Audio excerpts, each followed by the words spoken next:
Hi, I'm Lucan. I was invited to a family BBQ, but there was no grill, no smoke, no food, just lawyers, documents, and betrayal disguised as a reunion. They said it was about honoring our legacy, but what they really meant was sign this, stay quiet, and disappear.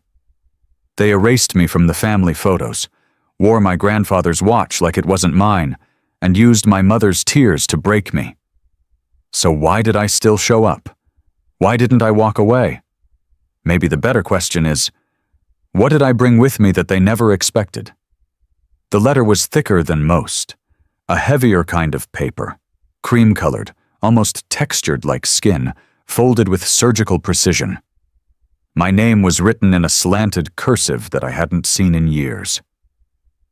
At first glance, it looked like my grandfather's handwriting, but I knew it wasn't. The hand that wrote it belonged to my father, Alaric. He'd used one of the old stationery sets Grandpa kept boxed up in his study. Sentimental choice, or calculated move. I couldn't tell. Inside was a simple message. Lucan, let's put the past behind us. We're having a family barbecue at the old house next Sunday. Come home. Bring yourself, nothing more. Dad. Bring yourself, nothing more. That last line itched at my mind like a splinter, the kind of phrasing that tries to sound warm but ends up wrapping itself in implication. Nothing more. Not the documents, not the lawyer, not the truth. Just me. Unarmed. I folded the letter again, pressing the crease with my thumb, and leaned back in the chair by the window. Late sunlight angled across the hardwood floor, highlighting the dust that never quite left my apartment, no matter how often I swept. I turned the envelope over once more, brushing the edge with my finger, remembering the last time I'd seen that paper. It had been the night Grandpa signed the final version of his will, the real one. The one only he, I, and Mr. Kirchner had seen. It had been done quietly, without ceremony, no speeches or fanfare. Just three people, a notary, and the weight of a legacy. His words still clung to my ears like bark to a tree. Don't let them corner you with love. That's where they'll strike. Back then, I didn't fully understand what he meant. Now I did. The letter's timing wasn't coincidence. It arrived exactly one day after the voicemail. That voicemail had come in just before midnight. I'd been half asleep when it buzzed through, and even then, I'd known what kind of tone it would carry. My father's voice was unmistakable, whiskey warm, sugar sharp when he wanted something. I made you, Lucan, it began. That money should be mine. You wouldn't have anything if it weren't for me. Don't think you're going to keep it? I listened to that message twice. Then 3 more times the next morning, like scratching at a bruise to see how deep the pain ran. He wasn't asking. He was claiming. Like I was holding on to something I'd stolen. But that wasn't the hardest part. The hardest part was how calm he sounded, like he truly believed it, like I was the one crossing a line. I stood in front of the mirror in my hallway later that evening, holding the letter up beside my face like a scale. My reflection stared back, eyes tired, hair rumpled from the day. 33 years old, and still being summoned like a child. Was I really going to walk into that house again? That backyard, where I'd once broken my arm on the porch steps, where Mom used to hand out lemonade in a glass pitcher, back when she smiled more than she sighed? I folded the letter and placed it on the kitchen table, then paced a few slow circles around my apartment. I knew this wasn't just a family BBQ, it was a move, a setup, a chance for them to take back what Grandpa gave me without looking like the ones who stole. Still, part of me couldn't shake the pull. It wasn't nostalgia. It was preparation. Before I made any decisions, I called Mr. Kirchner. Lucan, he answered on the second ring. I was wondering when you'd reach out. I got a letter, I said. It smells like smoke before the fire. Do you need everything ready? Yes, the will, the hospital logs, The visitation records, all of it. And notarized? Stamped and sealed. He paused. Understood. Anything else? One more thing, I said. Make sure I have the list of all times my father and brothers visited Grandpa in his last month. I want timestamps. Consider it done. I hung up and walked to my bookshelf. There, tucked between a few unread manuals and a chessboard I never learned to use, was the black binder Grandpa left me. Inside were the originals, his real will, his final instructions, and a handwritten note that said, "Let them act first. You bring the rest." The next day, I took the letter, folded it into a small square, and slid it into my jacket pocket. If this was a trap, I was bringing mine. I pulled into the gravel driveway, tires crunching beneath me like dry bone. The front of the house stood exactly as I remembered it. Sharp eaves, pale cedar siding, windows that caught the sun just enough to blur whatever might be watching inside. But something felt wrong. No scent of hickory. No smoke rising from the pit Grandpa himself had built with stone and sweat 30 years ago. For a barbecue, it smelled a lot like nothing. There were already cars here. A few I recognized.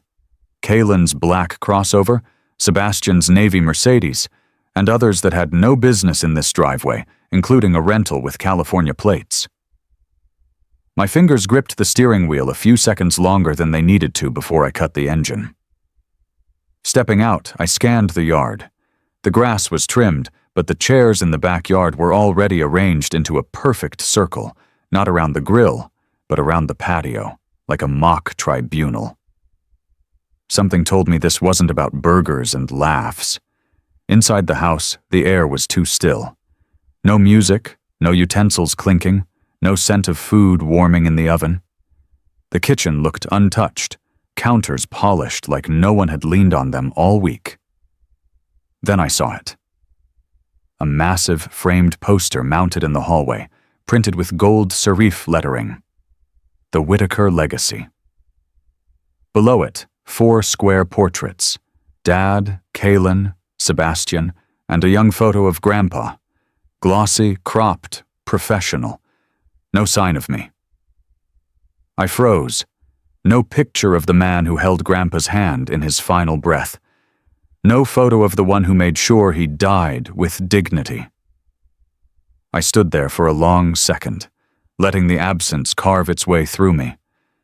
Then Kalen breezed past, glancing at the poster and back at me. "Maybe they ran out of space," he said, smirking like he was joking. But he wasn't. I didn't respond. I didn't trust my voice. In the dining room, people were already seated. A local pastor I vaguely remembered sat near the window. Rowan, my old friend turned reluctant family advisor, gave a nod, more out of social etiquette than recognition. Sebastian waved half-heartedly but didn't stand. Alaric, my father, was at the head of the table, adjusting his cufflinks as if waiting for a press conference. "Lucan," he said flatly, "you made it." Not a welcome, not a smile, just a formality. One of the older cousins guided me to a seat. The far end. No plate, no silverware, just a glass of water. There was no food. Only wine bottles opened in anticipation, a centerpiece of artificial flowers, and scripts playing out in glances. The absence of grilling, of laughter, of anything resembling warmth. It was deafening. The man seated next to me turned his head just enough for me to recognize him. Mr. Forster, my childhood neighbor, the one who once threatened to call the cops on me for skateboarding too close to his lawn. His eyes skimmed me, then narrowed. "Didn't think you'd show," he said under his breath. "Should have stayed away." The weight in my chest settled. Every seat at this table had been calculated, every face positioned, every pair of eyes placed. This wasn't a reunion. It was a performance, and I was the lone character written out of the script, somehow still standing on stage. Kalen rose, glass in hand. To family, he said.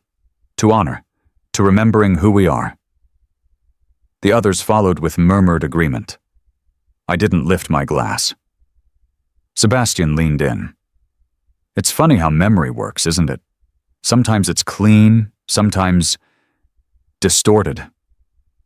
I knew what he meant. He was talking about Grandpa, about the legacy, about the version of the story they were about to narrate, with me absent, with their roles elevated, as if I had simply wandered off somewhere instead of being pushed out. No one raised their voice, no one insulted me directly, but every silence, every smile that didn't reach the eyes, every carefully worded toast, it was a chisel against my place in this family. And still, I didn't flinch. I sat in the chair they gave me, surrounded by familiar strangers, and whispered inside, "So this is the battlefield." It wasn't the food, or the wine, or the sterile warmth of the afternoon sun that kept me quiet. It was the memory of his hands. My grandfather's hands were thick and scarred, but steady. Even in that hospital bed, with more tubes than color in his face, his fingers had held the pen like it mattered. I remember how tightly he gripped it when he signed the envelope.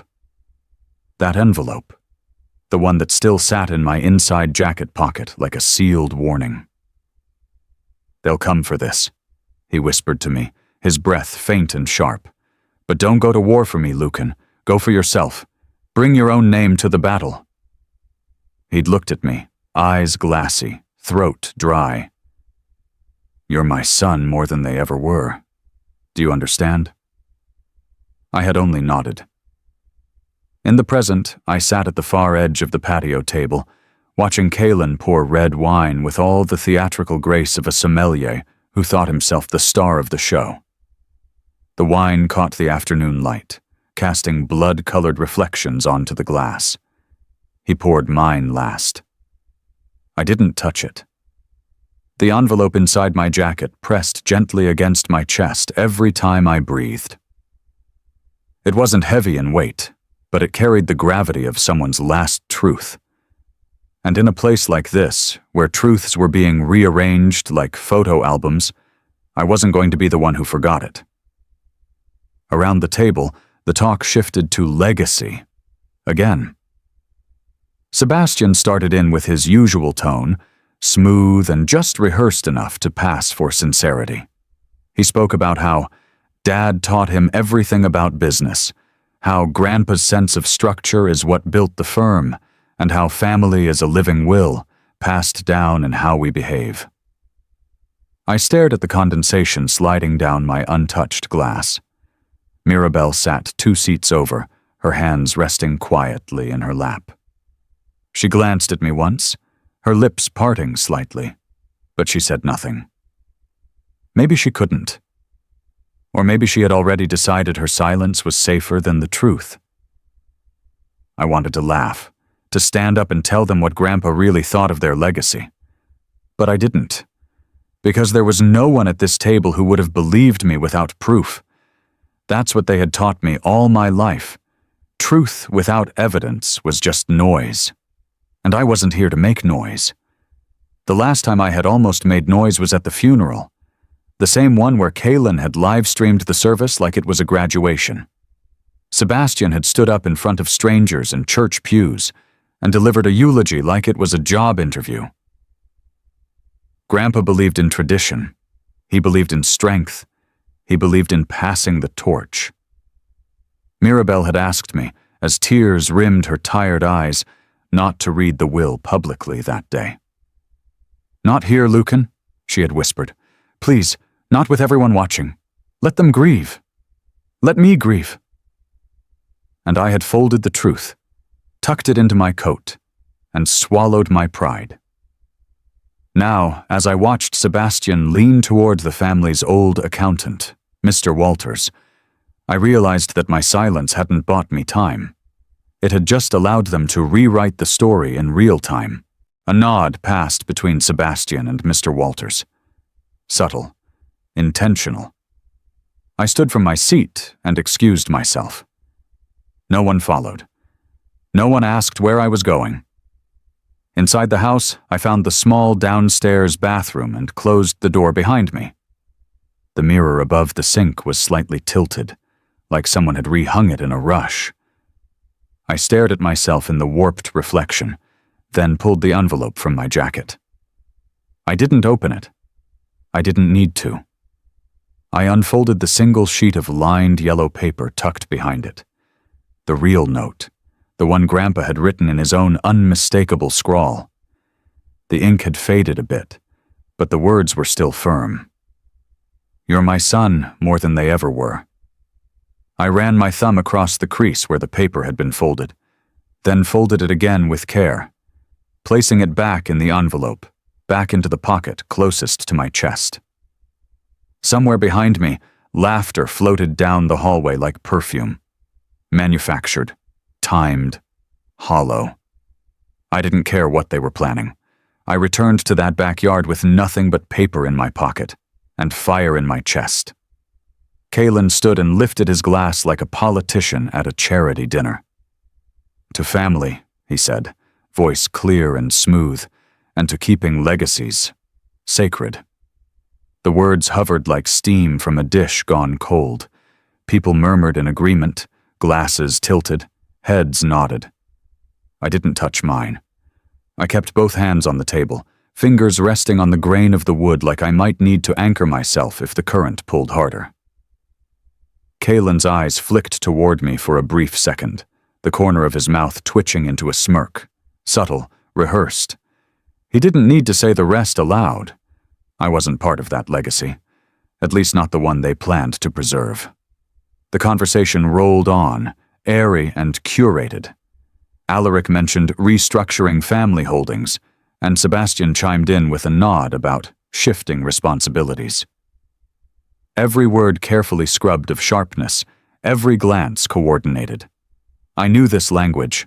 It was corporate diplomacy in family clothes. Then Sebastian leaned toward me. Not far, just enough so the others wouldn't hear. "You know," he began, his voice low and dipped in that trademark charm he wore like cologne. "Everyone at this table earned their place, worked for it." He said it with a smile, the kind people use to preface an insult dressed as advice. I turned my head slightly. "And I suppose I just tripped and fell into it, right?" He chuckled softly. "You were always the safe bet, Lucan. Quiet, obedient, easy to shape. It made sense back then." I stared at him, deadpan. "You think meekness equals pliability?" He shrugged like we were discussing the weather. "We just didn't think you'd grow teeth." I didn't bite back. I didn't give him the satisfaction. But my grip on the edge of the table tightened just enough to leave an impression in my palm. Across the circle, Rowan, the man I once called my best friend, leaned forward as if joining a fireside chat. "I don't think this needs to be adversarial," he said. "We're all just trying to make sense of a complicated transition. Perception matters. Harmony matters." He said it gently, the way therapists speak when you're about to lose it. But his eyes didn't meet mine. They were fixed on Alaric, waiting for approval. That was when I understood. Rowan wasn't here to mediate. He was here to manage, and not for me. I didn't say anything. I just gave him a nod, the kind you give someone you used to trust before they cashed in your secrets. Mirabelle, who'd been silent the entire afternoon, finally broke her stillness. Her voice was soft, but it carried in the hush that followed Rowan's monologue. "Lucan," she said, "can't we just put this behind us? You're stronger than this." She looked tired. Not just physically, but soul-tired. Her eyes shimmered, not with accusation but with something worse. Pleading. It hit me harder than anything Sebastian or Kalen had said. Because I knew what this was. This wasn't a mother's wish for peace. This was a pawn being moved. I wanted to stand, to call out the way her voice was being used like a scalpel against my spine. But I couldn't. Not yet. My time hadn't come. Instead, I turned my gaze down to the drink in front of me, still untouched. The condensation had formed a ring on the wood beneath it. A clean circle, like something about to be erased. Then I saw it. Sebastian, leaning against the back fence, speaking to someone just out of view. I shifted slightly. Mr. Walters, the family accountant, stood just beyond the trellis, notepad in hand. Another move. I inhaled, slow and deliberate. If they were going to stack the deck, I'd start counting the cards. I reached into my pocket, pulled out my phone, and sent a single message to Kirchner. Prep full doc pack. Notarized copies, legacy fund distributions, Grandpa's statement, everything. The reply came almost instantly. Understood. On standby. I slipped the phone away, looked back up at the table. They thought I came here to defend what I had. They were wrong. I didn't come here to defend what was mine. I came to expose what was theirs. Rowan's voice was just low enough not to carry, but I heard every syllable. He's folding, he whispered to Sebastian.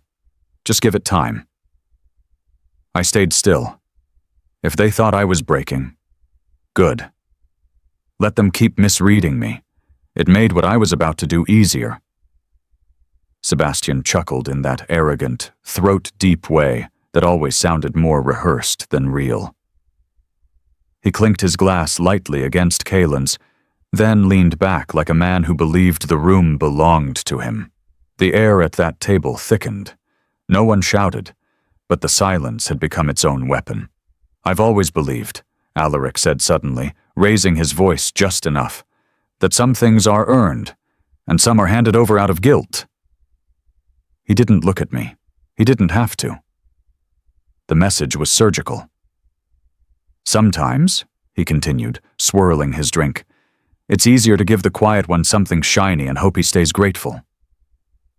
Polite chuckles followed, the kind of laughter people use when they know they're supposed to but have no idea what's funny. I felt Mirabelle shift in her seat, her breath catching, like she wanted to say something but chose not to. That's when I realized they weren't trying to win an argument. They were trying to make me vanish in plain sight. I set down my glass, untouched, and spoke without raising my voice. You mistake silence for absence, I said, and inheritance for entitlement. A few heads turned. Alaric didn't. Kaelin smirked, looking at me like I'd finally learned to speak human. I was there, I continued. Not for a signature, not for an asset. For him, when the rest of you were too busy managing impressions or waiting for the estate to drop. Sebastian opened his mouth, but I raised a hand. I'm not here to argue merit with people who think showing up at a funeral counts as grief. No one responded. I scanned the table. Half the eyes wouldn't meet mine. The other half pretended they hadn't heard me at all. Then I saw it. My grandfather's watch. The stainless steel one with the cracked faceplate and worn leather strap. The one he gave me when I turned 26 after a particularly brutal year. He said, "You stuck it out. That matters." I hadn't worn it since his passing. It felt too close. It was now on Alaric's wrist. He didn't flaunt it, didn't even glance at it, but I knew what I was seeing. Do you remember who that belonged to? I asked him directly. He looked up, face neutral. It's just a watch. Mirabelle's fingers gripped her napkin until her knuckles paled. It's not the object, I said. It's the erasure. He said nothing. That silence, that was his answer. I stood, walked away from the table like it was a crime scene I'd already testified at. My phone was already in hand by the time I reached the garden's edge. Prepare the full document drop, I texted Kirchner. All notarized. Grandpa's last statement, too. A moment later, his reply buzzed back. Already ready. I returned to the table. No one acknowledged me this time. I stopped near my chair, then spoke evenly. "If there's one thing I inherited well, it's patience. You'll see." Kalen laughed under his breath. "Dramatic much?" "I didn't write the script," I said. "I'm just finally reading it aloud." The tension didn't break. It calcified. As the late light started to fade from the sky, I felt a tap on my arm. I turned. It was Mirabelle. She pulled me aside, her voice shaky. "Is this how it ends, Lucan? You against all of us?" I looked at her, not with anger, but with the exhaustion of a son who had spent too long asking to be heard. "No," I said. "It ended the day no one stood up when they erased me from the family wall." She opened her mouth, then closed it again. The breeze picked up, brushing across our faces like the last breath of summer. I didn't say goodbye. I didn't need to. I didn't leave that backyard. They did, one by one, long before I spoke a word. The sky was beginning to turn, that kind of soft blue that whispers it's almost evening. Light stretched long across the yard, throwing elongated shadows from the fence posts and chairs. I sat still, watching the wind stir the edges of the cloth napkins, but my eyes weren't on the table anymore. They were on the perimeter. Sebastian was near the fence. His posture relaxed, head tilted toward a man I hadn't seen arrive. From the curve of the back and the slow nods, I recognized him. Mr. Conway, the family's longtime accountant, still wore his sleeves too high and shoes too polished for Oregon gravel. They didn't see me watching. They thought I was still busy sulking in my corner, still nursing old wounds. But I saw Conway slide a manila folder into Sebastian's hands. I saw Sebastian glance around before tucking it under his arm, like it was a menu and not a document with blood ink written all over it. My stomach didn't turn. My heart didn't race. Not anymore. Just past the roses near the far end of the fence, I'd placed my phone earlier that afternoon. Tucked into a birdhouse Grandpa built when I was 13. Nails still crooked, one side slightly lopsided. A good hiding place. No one noticed. And now that phone was recording. A moment later, I caught the tail end of a sentence floating across the yard. "We just need him to sign," someone said, a voice low and clipped. "The rest is optics." I didn't blink.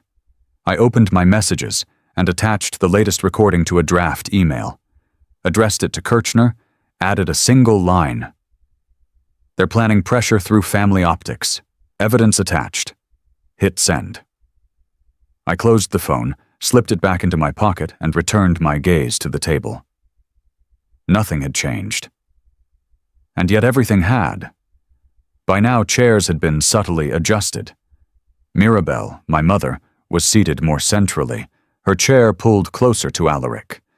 It was like watching a chessboard mid-game. Her glass was refilled, her shoulders rounded, eyes wide but distant. Then Alaric stood again. "Today isn't about division," he announced.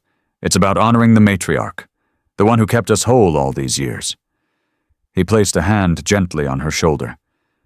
"To Mirabelle," he said, "for her grace, her heart, her unity." Applause followed, dry, obligatory. And then he added, quieter but clear enough, "It would break her if the family fell apart now." Mirabelle looked up, her eyes glassed over. She didn't speak. Her hand trembled slightly as she reached for her wine glass. That was the cue, the trap. Use her softness as a vice around me. I stood slowly, like someone rising at the end of a church sermon. "Excuse me," I said. Everyone turned. "I think you all should hear something." From my pocket, I pulled my phone. One tap. Then the recording played, loud and unfiltered. "Make her cry if you have to." Alaric's voice crackled out, unmistakable. "He'll fold." Silence. Hard and fast. The backyard didn't breathe. Even the wind stalled. Sebastian's glass stopped halfway to his mouth. Kalen shifted his weight. Rowan cleared his throat but said nothing. Mirabelle sat still, rigid. Her glass clinked as it touched the table. Alaric didn't deny it. He stared at me, a mix of disgust and reluctant acknowledgement in his eyes. "You think this is about love?" he asked, tone bitter. "You were always the cold one." I exhaled. Not laughter, not pity, just the release of knowing I wouldn't be carrying their shame anymore. "I didn't fake love to win arguments," I said.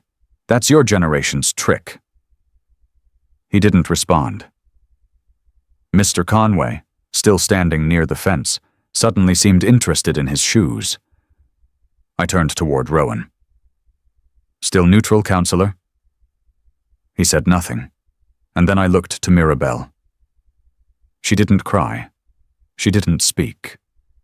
But her silence this time felt different, less like consent, more like something finally breaking. "Your legacy," I continued, "isn't built on property or funds. It's built on the people you're willing to sacrifice to protect your version of the story." Alaric stepped forward slightly. "You're accusing us of—" "What? Using legal means to resolve family business?" "No," I said calmly. "I'm accusing you of hijacking grief and calling it justice." The room didn't erupt. There were no screams, no storm-outs, just the dull throb of a family realizing the mask had finally cracked too wide to hold. I didn't raise my voice, because the truth was loud enough. The sun had dipped just far enough to throw amber across the backyard. It painted the faces of my family in long shadows, like masks that hadn't quite settled or were starting to slip. Alaric cleared his throat. His tone was steady, but I could see the strain in the corners of his mouth. "This family," he said, "has always known what sacrifice looks like. We've endured, we've adapted, because we know that preserving what matters sometimes requires letting go of what doesn't." He paused just long enough to let the vague insult hang in the air. Kalen chuckled without turning his head. "You always had a talent for performance, Lucan. Shame it's wasted on bitterness." I didn't respond. I didn't have to. The timing wasn't right. Not yet. Instead, I reached down beside my chair and unzipped my messenger bag. Quietly, deliberately. I placed a thin folder on the table in front of me. "Let's talk about sacrifice," I said. "This is a breakdown of funds, wire transfers, estate distributions, and silent withdrawals, totaling over $1.3 million, all tied to Alaric and Sebastian over 15 years. Gasps weren't audible, but I could feel the tension ripple like heat from a sidewalk. Alaric let out a laugh. "Lucan, come on. We're not doing this here." Sebastian leaned forward, shaking his head. "That's not accurate. It's out of context. These figures, they don't tell the full story." "They don't need to," I replied. "Numbers don't have tone. They just add up." I opened the folder, let the pages fan across the table like playing cards. Names, dates, memos, each one an echo of a lie they'd all agreed not to call a lie. Then I reached into my pocket, pulled out my phone, and tapped a file. Sebastian's voice, distorted only slightly by speaker quality, cut through the patio. "I don't care what it takes. That money's mine." The recording ended with silence. Not mine. Theirs. Kalen looked down at his drink. Rowan leaned back, blinking hard. Alaric didn't move. Sebastian raised his hands. "That was a private call. Taken out of frustration. You all know how people vent." Rowan shook his head slowly. "That's not venting. That's intent." I scanned the faces. No one defended him. No one clapped. There was no applause for the man who'd just been unmasked. Just an empty yard full of chairs and uncomfortable air. I turned over the last page in the folder. "And here," I said, "an internal email. Legal counsel. Discussing whether Grandpa's final statement could be dismissed based on mental lucidity uncertainties, before he even passed. Alaric's lips parted, but no sound came. Even now, he was calculating, trying to assess if denial would worsen the optics. He said nothing. No one said anything. The wind picked up. I looked at them. This curated echo chamber I'd grown up in, a place where every story was rehearsed, and silence was bought in casseroles and compliments. I never wanted this. Not like this. I wanted someone to say, "I'm sorry," without a clause after it. I looked at Mirabelle. She hadn't moved. Her hands were still folded in her lap. Her gaze fixed on the center of the table like she could rewrite time if she just stared hard enough. My phone buzzed. Kirchner. Ready to proceed, legally if needed. I turned towards the edge of the yard. The trees swayed gently, casting moving lines across the lawn. The sun was slipping further down now, cooling the air and sharpening every sound. Footsteps shuffled behind me. I didn't turn around. I didn't win. I just stood still long enough for their masks to fall off. The air didn't move. Not the leaves, not the guests, not even the breath in their throats. After the folder, the recording, the silence had taken root, not as relief, but as paralysis. No one said Sebastian was wrong.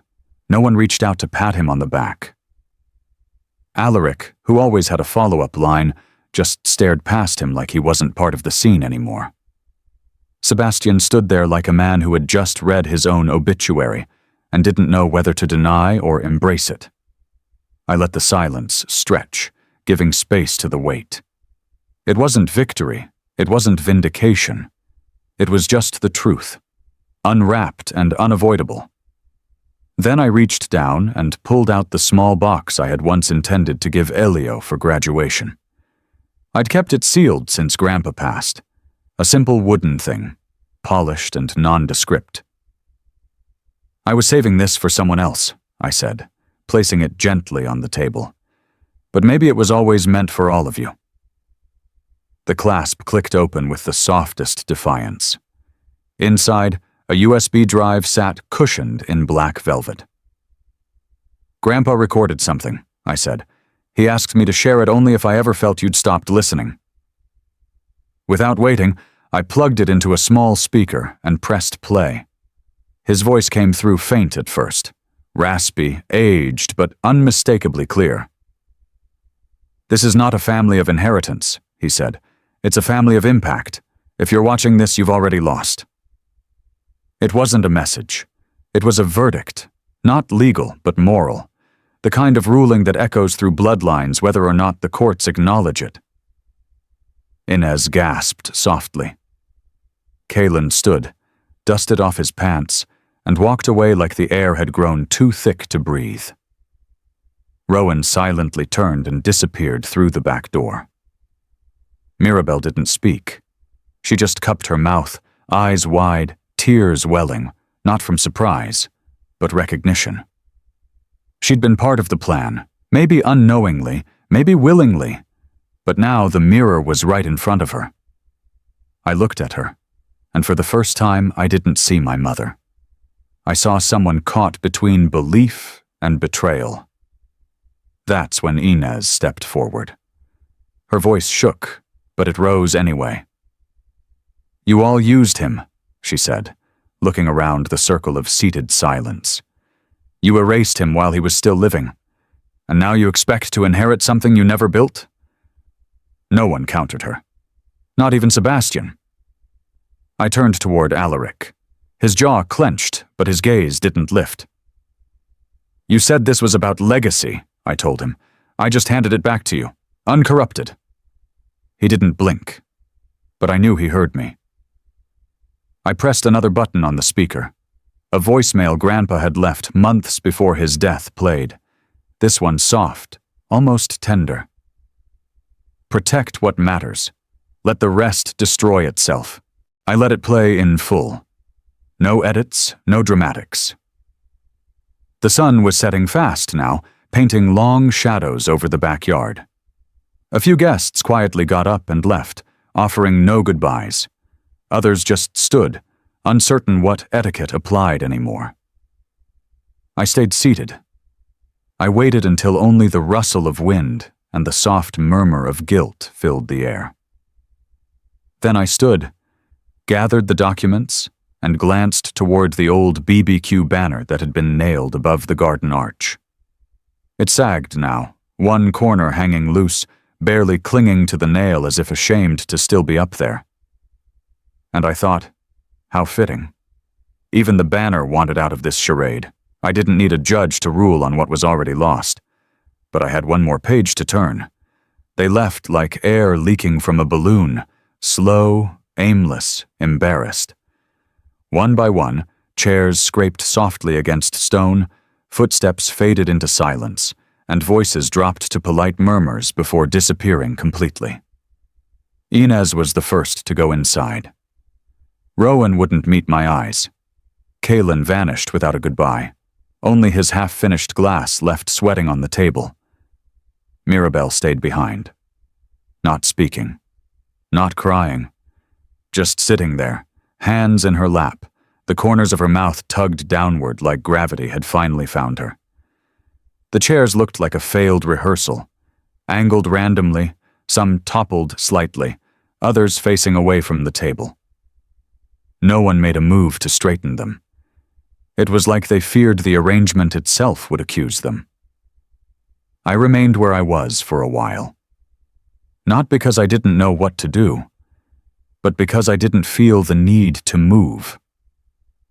After all the words and revelations, the only thing left to do was feel the absence. I glanced toward the grill. It was still cold. The coals untouched. No fire ever lit. It was supposed to be a family BBQ, but the lie had been literal. Not even the flame was real. A cold house, Grandpa used to say, isn't about temperature. It's about who talks to who at the dinner table. The house felt colder now than it ever had. I slipped the folder back into my bag. Not as a trophy, not even close. It felt heavier now, not because the documents changed, but because what they exposed had weight no file could carry. As I zipped the bag, I heard a soft voice behind me. Was there no other way? I turned. Mirabelle was still seated, still not looking directly at me. Her question wasn't accusatory. It was more like someone asking the sky why rain never arrives when crops are dying. I tried every other way, I said. For years. Letters, emails, visits. But you all taught me something. Silence doesn't work. Not in this family. She nodded, almost imperceptibly. Her eyes glistened, but she didn't blink the tears away. I just thought if I stayed neutral, I could keep the peace. There was no peace left to keep, I said. A gust of wind blew across the backyard then, tugging lightly at the fabric above the patio. The Legacy BBQ banner shuddered. One of its corners had already loosened, dangling from the string. And then, with the softest rip, it tore completely free on one side. I walked toward it. The wind rolled it halfway off the post. I caught it, careful not to let it drop into the mud. When I turned it over, the back wasn't blank. There, sketched faintly in pencil, was a drawing of Grandpa and me on the riverbank. I remembered the day. I was 7. I'd caught a fish too small to keep, but he insisted we take a photo with it anyway. Below the sketch was a single line, written in Grandpa's handwriting. Legacy is who you hold on to, not what you leave behind. I folded the banner slowly, tucking it under my arm. There were no speeches left, no toasts to make, no fake smiles to pin to my face. I walked toward my car. The driveway was mostly empty now, just my car, Sebastian's abandoned tumbler near the wheel well, and Kalen's scarf twisted in the grass like it had been dropped mid-performance. I stepped around them. They'll rebuild their truth, I muttered. I'll keep the real one. The car door groaned softly as I opened it. I started the engine. No music, no calls, no text sent to gloat. In the rearview mirror, the backyard sat dim under the flickering patio light. The house looked smaller now, not in size, but in stature. I drove away, slowly, quietly, like someone who knew better than to celebrate. I didn't win anything, but for the first time, I didn't lose myself. The morning after felt colder than it should have been, not in temperature, but in tone. My apartment sat still, blinds half drawn, sunlight pouring in without warmth. The coffee machine hissed in the background, but I hadn't touched it. Online, though, the world stirred. My name wasn't trending. That would have been too loud, too obvious. Instead, whispers floated across local feeds. Family legacy BBQ ends in legal firestorm. Inheritance dispute erupts at memorial gathering. No names, no photos. But anyone who'd grown up within 3 miles of that backyard would know exactly who it was about. I sipped cold water, clicked my phone off, and stared out the window. Somewhere beneath all the noise, I felt, not relief, but the echo of something like it. Validation whispered through avoidance. And oddly, that was enough. Then the voicemail came in. "Lucan," Mirabelle's voice said, soft and hesitant. "He's quiet today. I think that's the loudest he's ever been." She didn't say who he was. She didn't need to. I didn't return the call. I just saved the message. Not as evidence, but as an artifact. Something real in a family built on decor. By mid-morning, Kirshner had sent over the final documents. The formal filing was brief, clinical. No drama, no name-calling, just a declaration to freeze contested assets and begin the process of clarification. Alaric, Sebastian, both named in the petition. Not as enemies, but as structural risks. That's how Kirshner phrased it. To preserve the estate's intent from within. The irony? That was the most honest sentence anyone had written in this whole saga. Later that afternoon, I stepped into a small cafe on Monroe Avenue, the kind that hadn't changed in 20 years. Wood-paneled booths, pie specials scrawled in dry erase near the register. Rowan was already seated, hands folded, looking like someone who'd walked out of a battlefield without his armor. "I resigned this morning," he said. "Conflict of interest." "I figured," I replied, sliding into the booth across from him. "You didn't win," he said after a moment. "You just refused to lose the right way." "I never wanted to win," I said, meeting his eyes. "I wanted a way forward that didn't feel like lying." He didn't smile. He didn't argue. We shook hands before parting, not as friends, not as rivals, just as men who had stopped pretending. That night, I turned on the local news, not for gossip, but for closure. A short segment buried deep in the broadcast. Sources confirm irregularities in financial oversight linked to Whitaker Construction's former executive director. No lawsuit, no police, no mugshots. But something irreversible had shifted.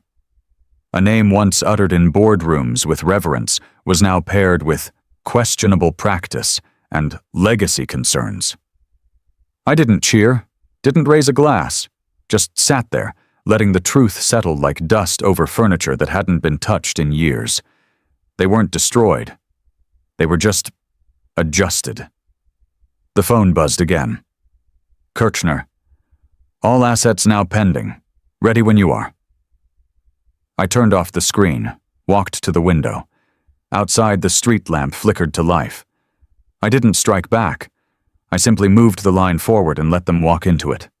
The drafts had lived in my inbox for weeks. Some dated back to the week after the memorial, others more recent. Each one a different attempt at saying what never found its timing. One to Alaric that began with, "I still remember the day you taught me to tie a tie." Another to Sebastian, colder. "You always needed a stage, even when no one was clapping." One to Kaylin, barely 2 sentences long. I reread them all in the quiet of my apartment, the only sound a faint hum from the refrigerator. There was no rage left in the words, just fatigue.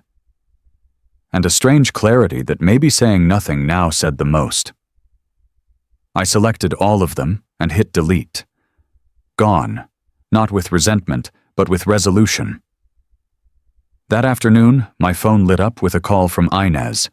I let it go to voicemail. She sounded tired, but kind. "She's moved in with me," she said. "Just for now. She hasn't said much, but she did ask if you're okay." I played the message twice. Then I sent her a text. "Tell her I'm still learning what okay is supposed to look like." No reply came, but I didn't expect one. The next day, I visited the park just north of the Deschutes River. There was a bench there my grandfather used to sit on, usually with a thermos and a fly rod beside him. The bench was empty when I arrived, as if it had been waiting without knowing it. I sat for a few minutes, just listening to the wind press through the dry leaves. Then, I slid a folded letter beneath the slat, sealed in a weatherproof envelope. On the front, "No legacy needs revenge." It didn't feel dramatic. It felt quiet, which is how I think he would have wanted it.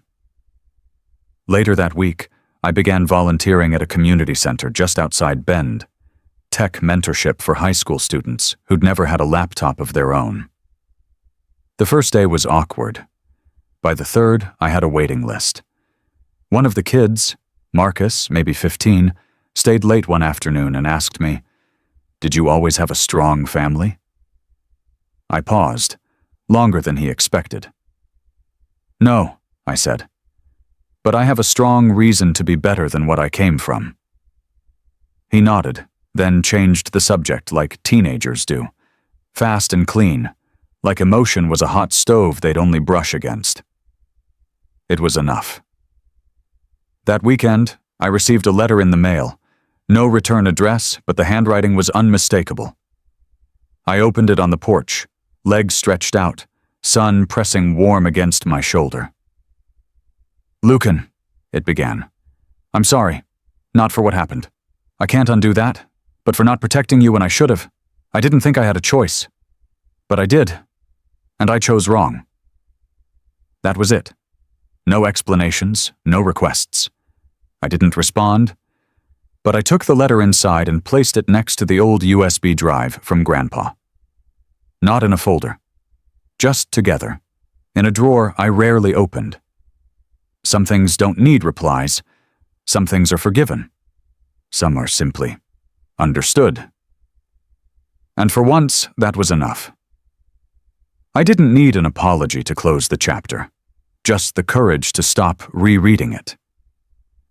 The hallway outside the county courthouse smelled faintly of disinfectant and resignation, the kind of scent you only notice when you've been sitting with your own silence too long. That morning, an offer had come through from Alaric's lawyer, cloaked in politeness, wrapped in legal civility. A settlement.